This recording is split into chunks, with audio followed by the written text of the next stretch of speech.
Okay, here we are again. Is chat, clips, and videotapes. Yeah. Welcome to the show. I'm here with my colleague, Mr. Mike Bennett, and we have a couple of guests today for you. So, good evening, Mike. Good evening, and we've got something in common. Yes. We've both got a terrible cold, which is why I'm wearing this terrible hat. I don't want to get a cold. Well, you know, you've chosen to be on chat, clips and videotape, and it's a risk you have to take. I mean, I'm having to wear this hat. Vasilis has been sending me up.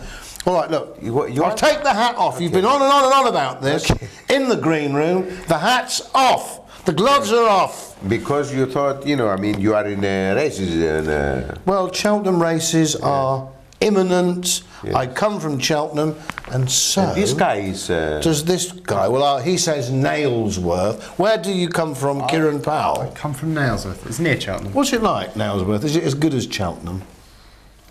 It's nice. Hasn't got as much stuff as Cheltenham. It's a bit boring. Okay. It's got a couple of charity shops. Now, Cheltenham is a place where you met the person that is producing your show. My agent, yes, for Peter from Beyond Eternity Promotions. He works at Cheltenham, yeah. Okay. And what's your show about?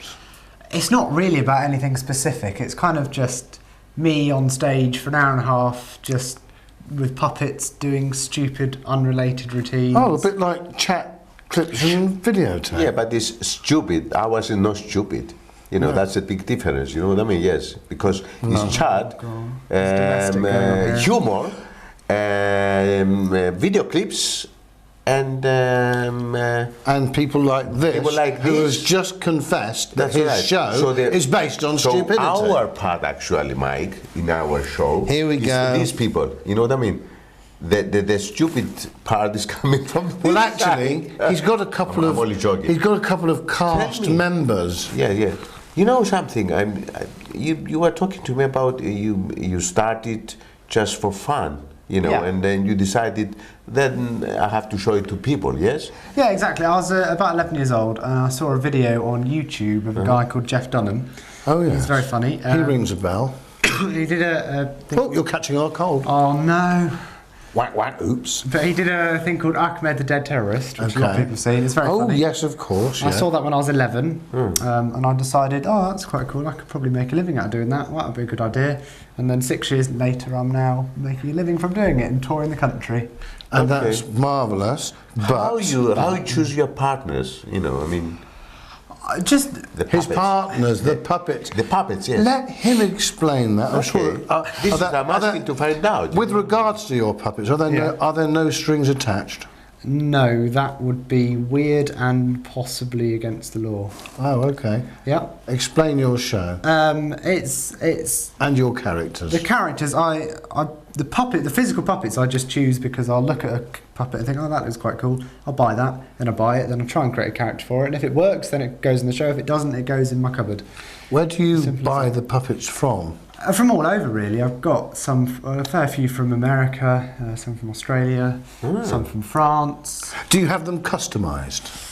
So, recently I've had some that have been customised for me, or even if it's just for the size of my hand, or if it's a specific design for me recently, but most of the ones I use are widely available, other than my monkey, who was actually a cuddly toy which I turned into a puppet myself. Is it a monkey or an ape? I couldn't tell in the green room. It's a monkey. He'll get upset. I wouldn't try it. Okay. Can you show us without the Muppet? Can you show us? Not Muppet. This is an infringement of copyright. Puppets. Puppets. Sorry, Good puppets. Heavens without the puppets. Can you show us how a monkey talks? You know, I mean, without using the. I wouldn't want to show you how he talks out the puppet, but I could do a bit of ventriloquism without a puppet. I can make it so that my lips are out of sync with what I say. So if I go, hello, what? Oh, right. Okay. Yeah. All right. In this case, you know something. I used to. I used to do this for my little girl, you know. I mean, I pick up a dolly, you know what I mean. And I said to my daughter, you know, when she was little, and she believes what I was doing, I said to her, listen to this, you know, dolly. She talks, and she was watching the dolly, and I was talking. I was changing my voice, and she believes that. So what's happening when you But were your lips moving? Yeah, yes. Yeah, you see, that's... yeah, I move my lips as well. But also, I make my audience... May I intervene? To watch the dolly, I think from reading my notes in the green room that actually your audience is a little older than small children. Yes, I don't really do kids What's your catchment age group? I say my show, nothing in the show is rude for any age. But it's a cheeky show. I kind of aim it in teenagers and adults, really. Because there's a lot of kind of puppets flirting with the audience, making jokes about current music and chart music and things. And okay, so the script changes daily. Do you make comments on things that are happening in the news? I'm not football, pop stars. I don't follow football. I don't. You say earlier on to me, you react to the audience. I mean, if they say something to you, then you react back. Yeah. So you forget the script and get involved. With the audience, yeah? I reckon probably about at least 50% of the show is improvised. Improvised. Pretty much, there's a structure I follow of kind of what happens when, which songs coming around, because I'm singing Ventriloquist as well. Do you have a clip to see? I have got a clip. Show us, yes? Yeah. Can you see the clip? Let's watch a bit of this, gentlemen. Because on our show is Chat, Clips and Videotapes. Let's go and see that clip, yeah? Let's go. Okay. Thank you. Ernie, come on. Ernie, come on, we don't have time. Ernie. Sorry, Ernie, what were you just doing? I was updating my status on Facebook. What to? Ernie's announcing with Polly. Yeah. What, Ernie? Sorry, kid, I didn't notice all these people here. What's alright, Ernie? They're just my friends. How do you know them all? Facebook! Yeah! But Polly, you can't know this many people, because you're just a small town girl. You're living in a lonely world. You take a midnight train going anywhere. Well, Ernie, you're just a city boy. Your owner's been self-employed. You take a midnight train going anywhere. Well, kid, I'm really jealous now. Why are you jealous, Ernie? Well, Holly's got way more friends than I do. What's alright, Ernie? You will one day. Just don't stop believing. Oh, that's so cheesy. Oh, that's dreadful. Oh, no. Don't stop believing. Hold on to the feeling. Feel like people. Yeah, don't stop believing. Hold on to the feeling. Feel like people. Back in box, everybody.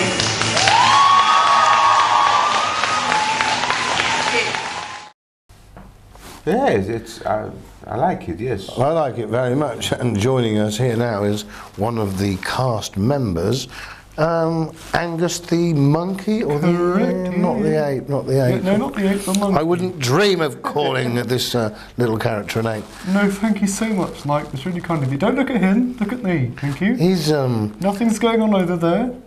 It's all me. Where's he from? Nailsworth? Yes, I'm also from Nails. Don't look at him. Thank you. I'm also from Nailsworth. Yes. I think because he is a new guest on the show, it's only polite that I should look him in the eyes. I agree.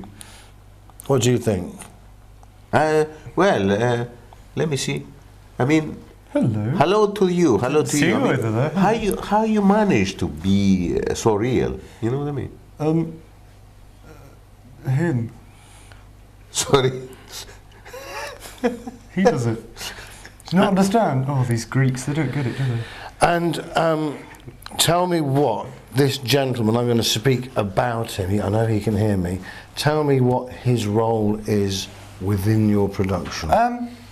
He doesn't have a specific role really. He's just a bit of a flirt. That's Angus. Because you've got this a dinosaur character. I've got a dinosaur, yeah. Is that one of his best mates? Because I hear they travel in the same suitcase. They travel in. They're very intimate in the suitcase.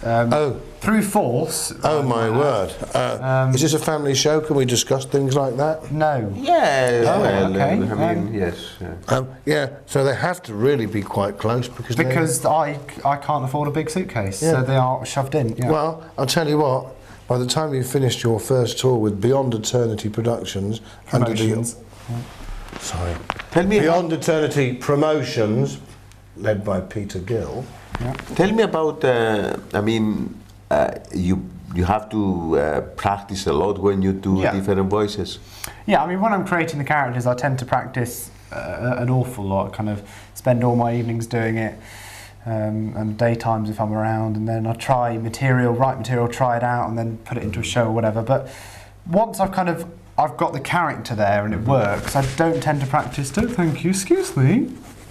I'll do that to you if you're not careful. Does this cheeky little monkey sing? Yeah, but not now. Come on, sing us a little tune. I'm not performing monkey. Come on, Angus. Tell me, you know, when you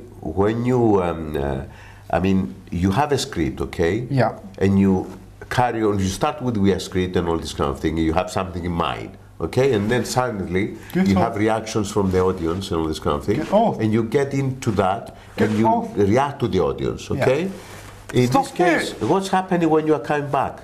I mean, after that, you carry on with the script, or you just keep going and reacting to the audience? I cannot maintain these two things. You might be mixed up the story and all this kind of thing. There really is no story. I mean, there's kind of stories that last about 2-3 minutes within the routine, but as soon as that routine's finished, there's nothing carrying on. If you don't stop it, I'll get a restraining order. And so because of that... I know a bit about those. Oh. Because of that, it's there's no continuation, there's nothing that can go wrong if the audience change it or something. So it literally is an hour and a half of silly stand-up comedy. That's it, stop it. Do you have anything coming up? I mean, are you doing any shows somewhere where we can... He's got an imminent tour. I'm going on tour this year, yes. I'm performing all across the country. Can you name a couple of the venues? Cheltenham Playhouse being one? I have been to the Cheltenham Playhouse. I did one of my preview shows in the Cheltenham Playhouse in October. Was this cheeky little thing? He was, yes. Performing there? Yes, he was. But no, I'm starting in May or so, kind of going through to the end of the year. I'm going to places like Scunthorpe, Deal, Solihull, I think, Hereford, lots of places. Yeah, some lovely theatres then. That's a beautiful seaside theatre, Deal. And you'll get an excellent response there because I think that you'll go down very well on the end of a pier. Suicide joke, great. Okay, now, in this case, how can anyone find out about you? I mean, if they want to watch your shows? The easiest thing to do is all my information, all my dates, anywhere I'm performing, whether it's a theatre show or not, is on my website. Which is www.kieranpowell.co.uk. Kieran spelt K-I-E-R-A-N, Powell spelt P-O-W-E-L-L. I'm not being patronising. You'd be astonished how many people get it wrong. I mean, I'm not being patronising. By the way, that means talking down to people. I am. And the name of your agency website? It's Beyond Eternity Promotions. www.beyondeternitypromotions.something.com, I believe. And they also look after Jimmy Cricket, Anita Harris, and Phil Cool, and plenty of other fantastic actors. All sorts of wonderful luminaries yes. from this business we deem show. Shall we say a big thank you to you for coming to our show? Yes, thank you very much for coming all the way from Cheltenham, I mean Nailsbury. And Nailsworth. Wish you all the best with your tour. Thank you very much. Okay, and I like to see another clip. I mean, close with another clip. Yeah, why not? Yes. Okay, let's have a look at another clip. Let's see more of this gentleman on chat, clips, and videotapes. Okay, and with this, we can say bye-bye as well, yes? Yeah. Nice to have worked with you again. Thank you for the call. We haven't finished, you and me. We haven't finished yet. I know we do. Gentlemen, yes, I know, but I always like to... I tell you what, you are allowed to go to the green room, have a tea or coffee or water or whatever. Well, I need to gargle with TCP. You've given me this terrible cold. I hope that these chaps haven't contracted what thank you we've- for being on our show. Mr. What's his name? Angus. Angus. Mr. Angus, thank you. Thank you. Nice to meet you. Okay. There it is. Then. Go on, grab it. Go on. Thank you very much. And bye-bye. Thank you.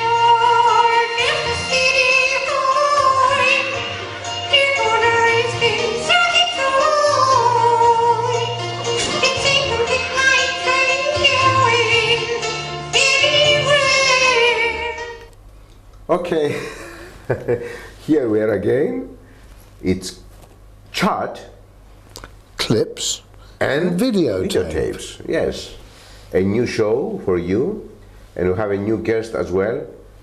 It's our second guest for this show, and we're going to have a chance to hear a little bit of music from his band, and we'll have to welcome him. Welcome. Thank you. How are you doing? It's Luigi. The name of the group is Matinee, and Luigi has come all the way from Italy to record with a really very well-known producer. How did that collaboration come about, and who is the producer? We're talking about Tony Dugan, and he's from Glasgow, and he's the producer of loads of like indie records, that most of the indie records we've been listening to the past few years. Bell and Sebastian, that sort of thing? Yeah, Bell and Sebastian, Las Vegas, Teenage Fan Club, Carbarat. He produced like Super Furry Animals. Yeah. He produced lots. I work with BMX Bandits, who are a kind of offshoot of Teenage Fan Club. Have you heard of them? Yeah. They were on a band called Creation, or label called Creation, who I work with. And I can very much imagine you in that genre with a label like that. Labels. Are you with a label? Do you have your own label? Well, at the moment we are self-produced. We've been with a couple of labels when we started, when we were in Italy, and we recorded like 2 and produced 2 albums in Italy. But when we moved out, we all moved here because we are from Italy, but we moved 2 years ago. Yeah. Right, I could imagine you on someone like Domino Records, for instance, or One Little Indian, but how important in this modern day do you think it is for a band to have a label, or do you think that the DIY approach is just as effective with all the technology and the limited resources required? How important is it to have a label on board? I think it's crucial.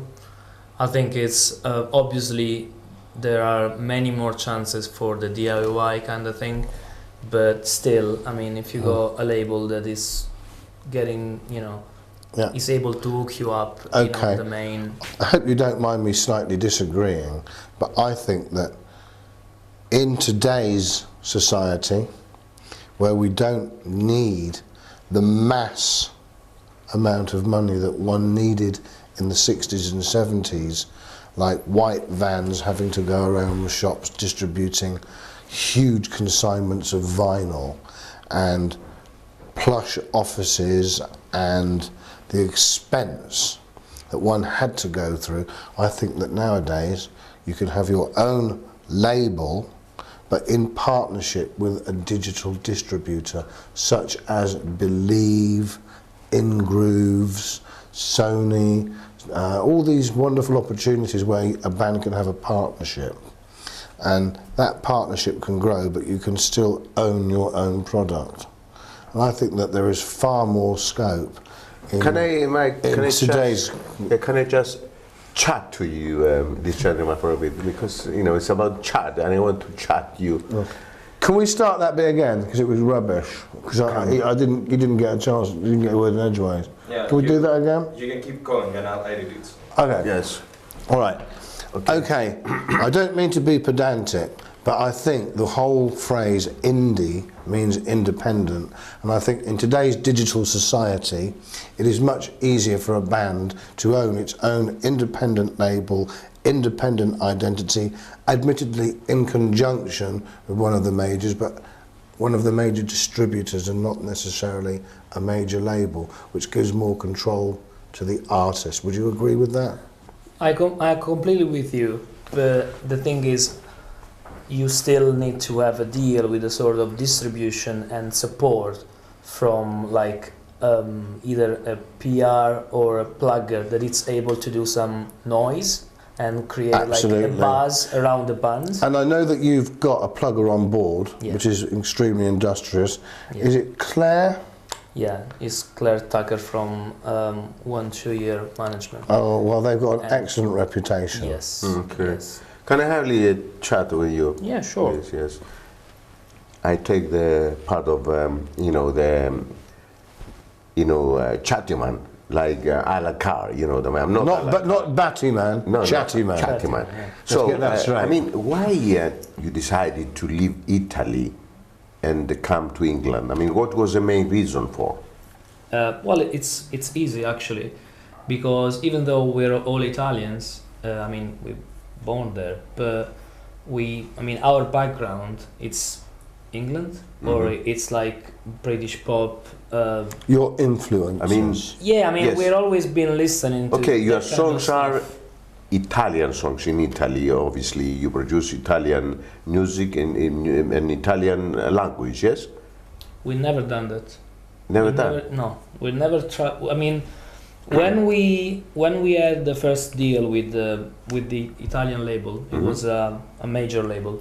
It was an English no, it was an Italian label, but we sang in English. Ah, okay, that's so that's the record right, was in English. So okay, so your songs, they were known to England as well.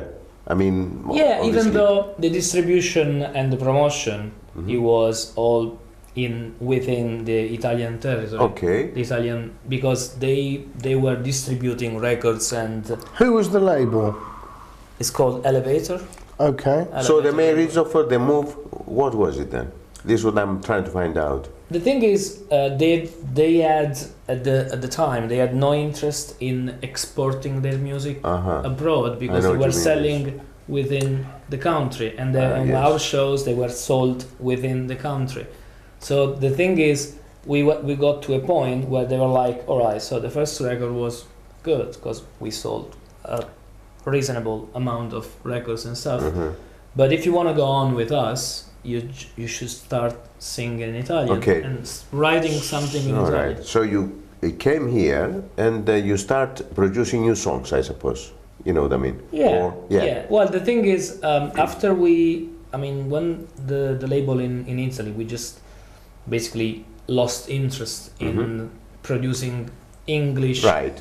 English. You start a new beginning from here with new producer, new label, and new songs. This is what it's all about. Yeah. Okay. Yeah. Now you already record new songs here. Yeah. How many? Is the album finished? The album is finished. Yeah. That's fantastic. Do you have a title for the album? What is the album called? It's called These Days.